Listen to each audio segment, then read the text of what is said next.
சேலம் மாவட்டம் கொங்கனாபுரம் அடுத்த கொடுத்த கடனை திருப்பிக் கேட்ட விவசாயியை வாகனம் ஏற்றி கொலை செய்து விட்டதாக கூறி சடலத்துடன் உறவினர்கள் போராட்டத்தில் ஈடுபட்டனர். பணம் தொடர்பான தகராறில் ஒரு உயிர் பலியான சம்பவம் குறித்து இந்த செய்தி தொகுப்பில் விரிவாக பார்க்கலாம்.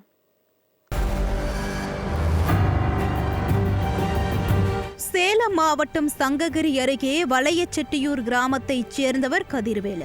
42 வயதான விவசாயியான இவர் கருத்து வேறுபாடு காரணமாக மனைவியிடம் இருந்து பிரிந்து பெற்றோருடன் வசித்து வந்துள்ளார். கொங்கனாபுரம் அருகே கொல்லப்பட்டியில் வசிக்கும் அவரது உறவினரான தரணீஷ் என்பவருக்கு கடந்த 2 ஆண்டுகளுக்கு 3 தவணையாக 30 லட்சம் ரூபாய் கடன் கொடுத்ததாக கூறப்படுகிறது. இந்த கடனை திருப்பி தரும்படி தரணீஷிடம் கதிர்வேல் பலமுறை கேட்டு வந்துள்ளார்.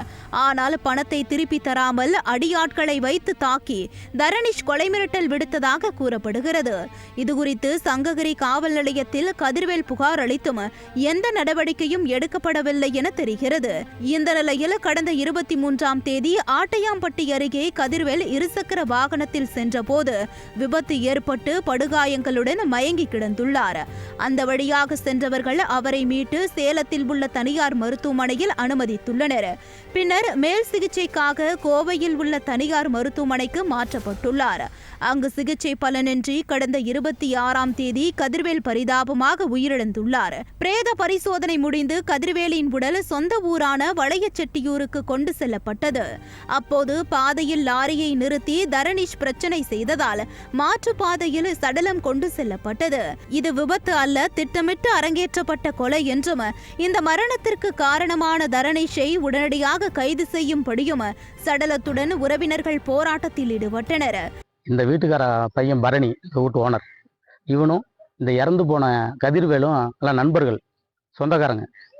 அவங்க அதில் பணமெல்லாம் பெரிய லெவலில் வாங்கியிருக்காங்க. ஒரு 30 லட்ச ரூபா பணம் வாங்கியிருக்கிறதா சொல்கிறாங்க.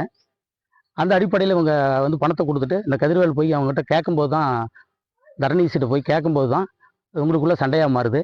நீ பணத்தை திருப்பி காட்டினா உன்னை அடிச்சு போடுண்டா, உன்னை வெட்டி போடுண்டான்னு சொல்லி அந்த பையன் தரணீஷ் மிரட்டுறான். டிவிஎஸ் பாலத்துக்கிட்ட ஒரு 5 பேர் சேர்ந்து அந்த தரணீஷோட ஆளுங்கன்னு சொல்கிறாங்க.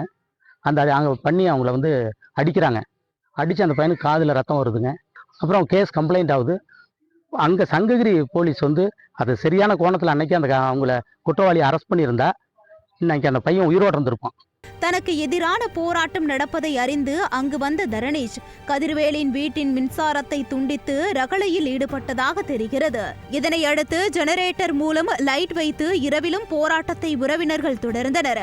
தகவல் அறிந்து அங்கு சென்ற போலீசார் உரிய சட்ட நடவடிக்கை எடுப்பதாக உறுதியளித்ததும் சடலத்தை எடுக்காமல் தொடர்ந்து போராட்டத்தில் ஈடுபட்டனர்.